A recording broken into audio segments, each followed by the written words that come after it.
Fala galera, tudo bem com vocês? Hoje a gente vai ter mais um episódio do Gigo Ajuda.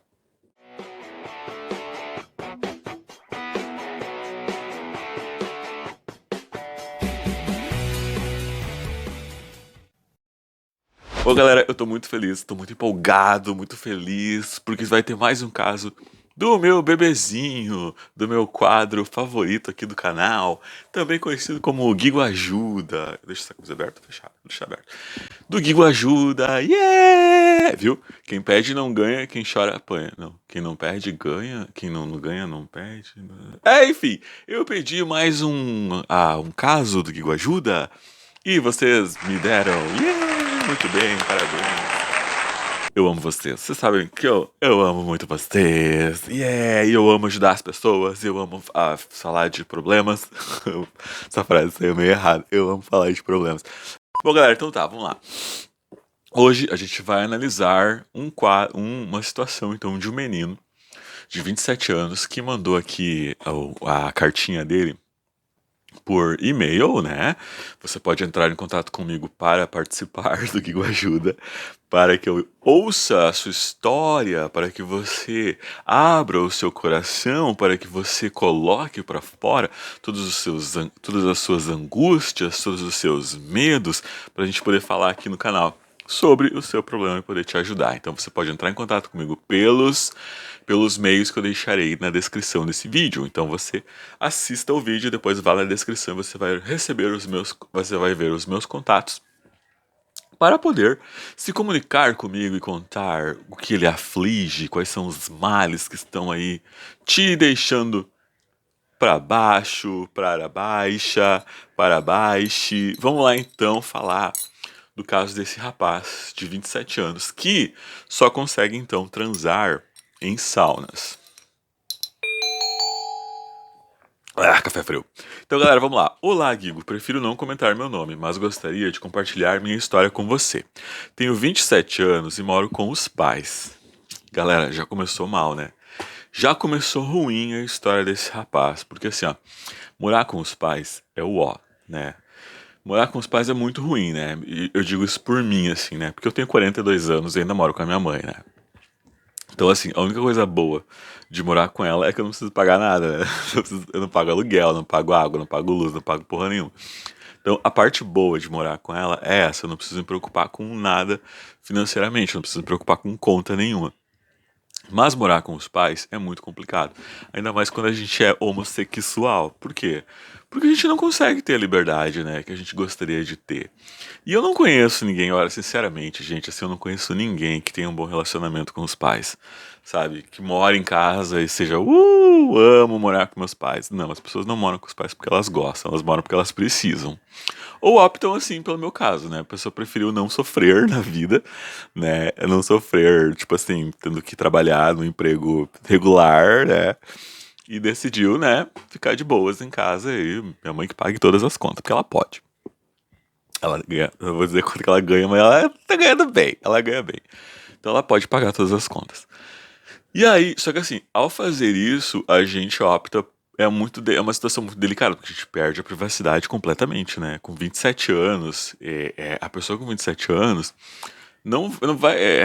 Tipo, não tem liberdade pra trazer amigos em casa, trazer um carinha que ele conheceu. Claro que tem que tomar todos os cuidados pra ver quem a gente vai colocar dentro de casa. Mas a pessoa mora com os pais, não tem liberdade pra trazer amigos, não tem liberdade pra fazer o que gosta, não tem liberdade assim, né? Então isso já começa a tolir a liberdade da pessoa, tá? Então vamos seguir aqui a história do rapaz de 27 anos que ainda mora com os pais. Aos 16, me revelei gay. Na época foi muito traumático e eu reagi a essa rejeição, ele colocou entre aspas, querendo atacar e causar com meus pais. Com isso, tentei me rebelar, já que sempre fui um garoto quieto. Isso me chamou muita atenção, assim, essa história, de maneira geral, me chama muita atenção, assim, porque eu consigo me identificar com o relato desse rapaz. Eu também fui um adolescente, uma criança muito quieta. Sabe aquela criança, assim, ó, perfeitinha, que não dá trabalho, que não incomoda, que chega na casa da pessoa e fica sentadinho, assim, bonitinho? Eu era muito assim, sabe? Tipo assim, se eu chegasse na casa de alguém, A minha mãe dizia já antes de sair de casa, ó, não faz isso, não faz isso, não faz isso. Se eu te oferecer comida, não pede comida na casa dos outros. Então, assim, a pessoa chegava e me oferecia comida, eu olhava assim e dizia assim, mãe, eu posso aceitar a comida que a pessoa tá me oferecendo? Pode, meu filho. Ah, então eu quero. Sabe, eu era aquela criança assim que fazia de tudo, de tudo, de tudo pra agradar meus pais, pra agradar minha mãe. Cada vez que ela dizia assim, o Guigo é uma criança tão boazinha, eu ficava, ai, eu sou bonzinho, Só que assim, eu acho que a gente tem muito isso assim. Eu não sei se é uma coisa inconsciente, mas parece que a gente que é LGBT já sabe que lá no futuro a gente vai causar uma decepção pra eles, entendeu? A gente vai causar uma decepção na vida dos nossos pais. Então a gente meio que já prepara, assim, sabe? A gente não quer, sabe, causar nenhum estresse, a gente não quer dar problema. Então a gente sempre fica nessa de, eu sou quietinho, eu sou bonzinho, porque parece que lá na frente a gente já sabe que a gente vai largar uma bomba na cabeça deles. Não sei se faz sentido isso que eu tô dizendo, mas de repente tem, hein, ó. Pensa aí você que tá aí do outro lado lendo a história do rapaz. Então ele sempre foi um cara super quietinho. Quando ele se rebelou, quando ele saiu do armário, né? Aos 16 anos, foi muito cedo, parabéns pra ele. Ele se rebelou, né? Então, tipo assim, ele largou a bomba e pensou: não sou o rapaz perfeitinho que vocês pensavam que eu era. Não sou o guri perfeitinho que vocês queriam que eu fosse. Então tá aqui, ó, larguei a bomba. E mesmo antes de saber se eles iam rejeitar ou não, a gente já sai, né, torando. E aí dizendo, sou o bad boy, eu sou isso aí, foda-se vocês vão ter que me engolir. Então a gente meio que já larga a bomba, já se rebela numa situação de autodefesa. A gente já ataca pra se defender, né? Então aí ele se rebelou pra já se defender como uma forma de autodefesa. Ele contou que era gay, mas já saiu aqui, ó. Marcava encontros com desconhecidos na internet e saía, né? Ele não queria. Isso aconteceu muito comigo, assim, sabe? Por a minha mãe ser uma pessoa extremamente controladora e manipuladora, ela detesta isso, ela não assiste meus vídeos, que bom que eu posso falar mal dela, e ela não assiste meus vídeos, mas ela é extremamente controladora e manipuladora. Então cada vez que eu queria sair, ela dava chilique, ela se rolava no chão, ela fingia que tava tendo ataque dos nervos, né, e rolava no chão, ai, eu vou morrer, não vai! E eu ia igual, pulava por cima dela e ia. Então os pais fazem muito essa manipulação emocional, né? Pra não fazer a gente sair. Então ele se rebelava e saía mesmo assim. Chegando lá, eu não curti o cara, mas teve, olha só, daí numa dessas coisas, né, certa vez encontrei um no bate-papo, e quando fui sair de casa, houve a maior briga com os meus pais, mas fui mesmo assim. Chegando lá, eu não curti o cara, mas não tive muita reação na hora H. Falei que eu não queria e ele não parou. Depois voltei pra casa muito triste, me sentindo com o sentimento de estar sujo. Detalhe, ele tinha 50 anos, o cara tinha 50 anos e ele 16, né? Então assim, né, gente, quando a gente começa a vivenciar a nossa sexualidade, a gente quer recuperar o tempo perdido, né? É aquela coisa que eu sempre falo.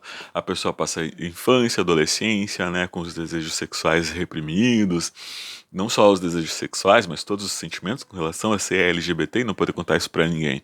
Quando a gente conta, a gente quer recuperar o tempo perdido.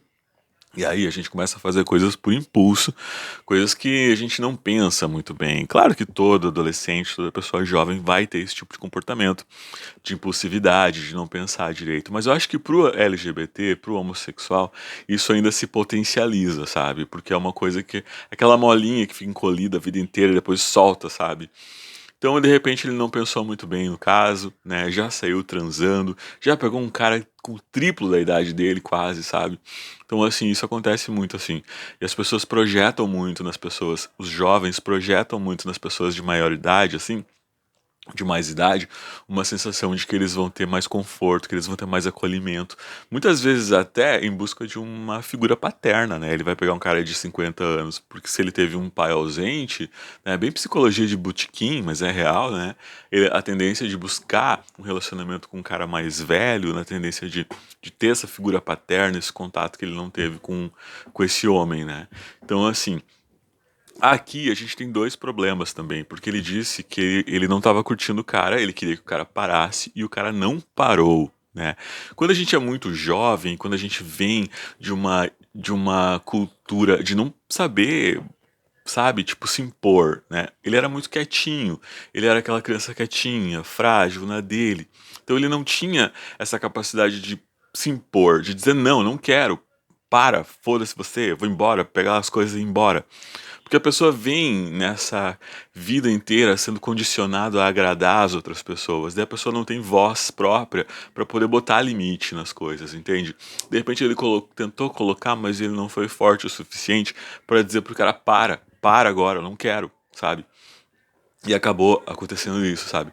Porque a pessoa passa a vida inteira nessa, assim, tipo, ai, será que eu posso fazer, mamãe? Será? Não quer desapontar ninguém, sabe? A pessoa não tem voz ativa pra botar limite nas pessoas. E ele, talvez, vindo disso, não conseguiu fazer com que o cara parasse quando ele não queria, né? Isso é uma coisa muito complicada, vai ter desdobramentos aqui ao longo desse e-mail sobre essa questão aí. Mas essa coisa de não saber colocar limite, eu acho que vem muito disso, assim, sabe? Desse medo que a gente tem de desapontar as pessoas, desse medo que a gente tem de se impor. E as pessoas, ai, não vão mais gostar de mim. E o LGBT tem muito disso, assim, sabe? Muito desse medo de desapontar as pessoas, de querer agradar sempre todo mundo por medo da rejeição, né? Olha só, e aí ele se sentiu que ele tava triste, se sentiu que, não, ele se sentiu, ele ficou triste, voltou pra casa se sentindo sujo. Detalhe, né? Ele tinha 50, o cara tinha 50 anos. Ó, depois disso me fechei. Parei de sair com os caras, desenvolvi TOC, que é o transtorno obsessivo compulsivo. Fiquei muito deprimido. Quando o ensino médio terminou, não queria sair de casa, não queria ver as pessoas. Cheguei a um ponto de não conseguir ficar sozinho em casa e sempre achar que estava sujo. Nesse caso aqui, eu acho que ele desenvolveu uma espécie de transtorno não, de estresse pós-traumático, né? Ele teve essa situação em que o cara foi lá e não parou quando ele pediu pro cara parar, ele de repente desenvolveu um estresse pós-traumático aí, né? Que ele ficou com aquela sequela daquele trauma que foi essa experiência sexual que ele teve mal sucedida e toda, não só a relação em si, mas todo o entorno que aconteceu, né? Toda a história pregressa dele, né? Estavam deixando ele muito ansioso. Olha só, nisso comecei a me tratar com psicóloga. Minha família mudou completamente. Eles me apoiaram e pediram desculpas por tudo. Os anos foram passando e só mais tarde, na sessão de terapia, a psicóloga chegou à conclusão de que eu tinha sofrido uma violação. Isso foi revelador para mim, pois sempre me senti culpado. Então, né, eu disse que tinha desdobramentos, né? Numa sessão de psicoterapia, então ele descobriu que ele tinha sido, no caso, estuprado, né? Que ele tinha sido sofrido violência sexual, porque o cara não parou, né? Foi uma relação sexual não consentida. E o cara não parou. E aí que veio o estresse, entendeu? O estresse pós-traumático que ele se deu conta, então, que fez todo sentido, né? Ele foi, então, violado. E isso é uma coisa que eu insisto muito, assim, sabe? Pra falar que, assim, ó, a gente tem essa coisa de não querer incomodar as pessoas e a gente cresce sem voz ativa, sem saber botar limite nas pessoas. E nessas, muitas vezes as pessoas acabam se estrepando. Por quê? Ele poderia, de repente, se o cara não parou, né, ele poderia, de repente, até ter transado sem camisinha. E nessas, com medo de dizer não pro cara, ele poderia pegar uma doença. Entende? Então, assim, isso é muito sério, gente. Isso é muito sério. Os pais que criam os filhos LGBT assim, com esse medo de não deixar eles serem eles mesmos, com esse medo de não deixar eles terem voz ativa, de falar o que eles, né, speak their minds, falar o que tem dentro da cabeça deles, acaba criando pessoas frágeis, acaba criando pessoas que não vão saber depois, diante das dificuldades da vida, se impor. É por isso que a gente tem depressão, é por isso que a gente tem síndrome do pânico, é por isso que a gente tem ansiedade, entendeu? É, é, é, é. Tá, então vamos lá. Daí ele continua, né? A revelação da violação foi muito revelador pra mim, pois sempre me senti culpado. É normal, né, gente? A pessoa ela se sente culpada, né? A gente culpabiliza a vítima o tempo todo, então a gente se sente culpado, achando que ele foi imprudente, achando que ele não devia ter saído de casa, achando que ele não devia, que ele devia ter ouvido os pais dele, devia ter ficado em casa, que não devia ter se relacionado com ninguém, sabe? Então a pessoa acaba se culpando mesmo, mas a culpa de uma violência nunca é da vítima, é sempre do agressor. Então você que está se sentindo culpado por ter passado por alguma situação assim, pense que você não é culpado, a culpa é do agressor, não da vítima. Graças a Deus fui melhorando, arrumei meu primeiro emprego. Depois de anos tentei sair com outro homem, mas na hora H fiquei travado e não rolou nada. Ele não foi compreensivo e se afastou. Porém, antes ele me deu o endereço de uma sauna. Agora, depois da pandemia, eu fui na sauna e algo diferente aconteceu. Lá eu me soltei e fiquei com pessoas e foi muito bom. Gente, então aqui a gente viu que tem a questão ainda do estresse pós-traumático que acompanhou ele durante tempo. Durante um tempo ele tentou se relacionar com outro cara, não conseguiu, ficou travado por causa da experiência anterior que ele teve que não foi boa, e o cara foi um babaca. Eu não sei se ele chegou a falar pro cara que ele tinha esse trauma, mas o cara foi um babaca e se afastou dele, né? Então mais uma experiência, duas experiências que ele teve negativas. E aí ele foi pra sauna, e aí se soltou, e aí transou de boas. Então o que acontece, né? O relacionamento, quando ele tá assim, quando a gente quer um relacionamento mais sério, é mais complicado de estabelecer assim a dinâmica desse relacionamento. O que eu espero desse relacionamento? Quais são as minhas expectativas? O que eu vou colocar nesse relacionamento? Eu vou ser sincero, eu vou abrir meu coração, eu vou falar o que eu quero, né? E aí isso acaba complicando, entre aspas, o relacionamento quando ambos não estão na mesma vibe, quando as duas pessoas não estão na mesma sintonia. Então, tipo assim, se eu quero um relacionamento sério e o cara com quem eu tô me relacionando só quer trepar, né, não vai dar certo, vai dar aí um conflito. Na sauna, não. Na sauna, todo mundo que tá ali tá pro oba-oba, tá pra função, tá pro crime, tá pro sexo. E aí as expectativas baixam e aí a pessoa consegue relaxar e consegue curtir naquele momento ali, momentaneamente. O Gil Gomes, né? Então, momentaneamente a pessoa consegue relaxar e consegue transar, né? E se soltar, porque é um ambiente mais neutro, digamos assim, tá? Vamos ver aqui então, ó. E aí na sauna ele foi lá e fez uma pegação deliciosa, foi com dois caras ao mesmo tempo. Mas na hora H não sinto prazer. Mas na hora H não sinto prazer, eu sinto como se fosse outra pessoa que estivesse fazendo aquilo para provar para mim o que não perdi anos da minha vida. Só que no caso dele aqui, né, ele transou com esses caras, mas então ele não sentiu prazer. E ele sentiu que ele estava fazendo uma obrigação para provar para ele mesmo que ele não tinha perdido todos aqueles anos da vida dele. É outro ponto aí também que eu entro nessa questão do despertar tardio para a sexualidade, né? Do LGBT. Que é a pessoa chegou. Sabe que eu sempre digo assim: se a pessoa não fez na idade certa, ela vai fazer na idade errada. No sentido de que se ela se segurou a vida toda, quando ela começar, ela vai querer perder o tempo, vai querer correr atrás do tempo perdido. E aí é que ela se estrepa, porque ela vai fazer coisas por impulso, coisas não por um desejo genuíno, sabe? Ela vai fazer justamente por essa autopressão que ela coloca nela mesma de querer correr atrás do tempo perdido. E aí fica esse sentimento de vazio depois, sabe? Quando não é um interesse genuíno, fica uma coisa vazia por trás. Ou você tá transando simplesmente porque você quer sair daquela situação que você tá naquele momento, porque você quer esquecer os seus problemas, porque você quer, sei lá, se distrair. Ah, tô entediado, vou transar, sabe? Depois bate aquele vazio, porque não é uma coisa genuína, sabe? Eu acredito que ele, quando vai na sauna, ele não tá buscando sexo. Inconscientemente, ele tá buscando um relacionamento onde ele tem essas expectativas de encontrar um cara legal, sabe? De repente, até ele tá fantasiando que na sauna ele vai encontrar um cara que vai rolar de boas, que vai ter ali aquela conexão e que depois eles vão ter um relacionamento mais pra frente. O que é muito, não vou dizer que não vai acontecer, mas sei lá, digamos que 99% das chances é de não acontecer, 1% de chance de talvez isso acontecer de verdade. Então talvez ele está colocando uma expectativa até na sauna, pela facilidade do sexo da sauna, porque a gente não precisa conversar. Eu nunca fui, né? Mas eu acredito que seja assim. A pessoa não precisa conversar, ela só vai ali, transa e vai embora. Então talvez, inconscientemente, ele tá ainda procurando um romance, sabe? Ele ainda tá procurando uma relação de confiança, um parceiro pra vida toda, um amor na sauna. Só que ele sabe que ali ele não vai encontrar, e aí depois vem esse vazio. Então, se a pessoa não tiver esse objetivo muito claro na cabeça dela, que ela vai pra sauna só pra... Ó, já deu 20 minutos esse vídeo, eu sei porque meu vídeo aqui só tem 20 minutos de duração. Tá na hora de encerrar já. Então, assim, aí ele sabe que ele não vai encontrar na sauna amor. Ele não sabe que ele não vai encontrar na sauna sentimentos nobres, E aí talvez ele fica ali com esse sentimento de que, não sou eu meio que saí do corpo, sabe? É uma experiência fora do corpo. E isso também pode estar relacionado ao fato dele ter sofrido aquela violência no começo. Porque a pessoa, quando sofre uma violência sexual, ela se desconecta do corpo e da mente. A mente vai para outro lugar, só fica o corpo, porque a mente desconecta, que ela não quer sofrer aquela agressão. Então a mente desconecta, ela fica só o corpo, a pessoa paralisa.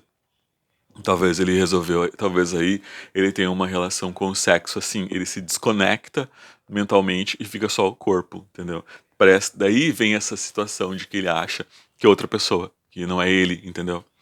Ó, depois dessa última semana eu passei a me questionar se a vida é só isso mesmo e me culpar. Bom, esse é o resumo da minha história. Minha sorte é que eu faço terapia há anos e consigo chegar a certas conclusões. Galera, é um assunto bem complicado assim pra tratar num vídeo de, sei lá, 20 minutos, nessa correria toda, né? Porque eu não posso ficar aqui divagando, tem que ser objetivo, mas ao mesmo tempo a gente também tem várias possibilidades pra, né, abordar essa situação assim. Galera, eu talvez possa ter me empolgado, porque faz tempo que eu não faço um Gigo Ajuda. Então, assim, eu quis botar pra fora mesmo, falar tudo isso que eu pensei. Lembrando que, assim, ó, eu só dou insights, né? Eu analiso a história e dou o meu parecer. A pessoa não precisa concordar com o que eu disse aqui, ela não precisa levar a sério tudo que eu falei, né? Pense, repense, analise os meus pontos de vista, analise também o que as pessoas vão falar nos comentários e veja se faz sentido pra você, certo? E, gente, eu quero agradecer esse rapaz, essa história é realmente muito séria, muito triste e espero que ele consiga resolver isso. E, gente, vamos tentar ajudar ele e coloque o seu parecer nos comentários, ok? E o Gigo Ajuda de essa semana foi esse. Muito obrigado por assistir e eu vejo você no meu próximo vídeo. Tchau!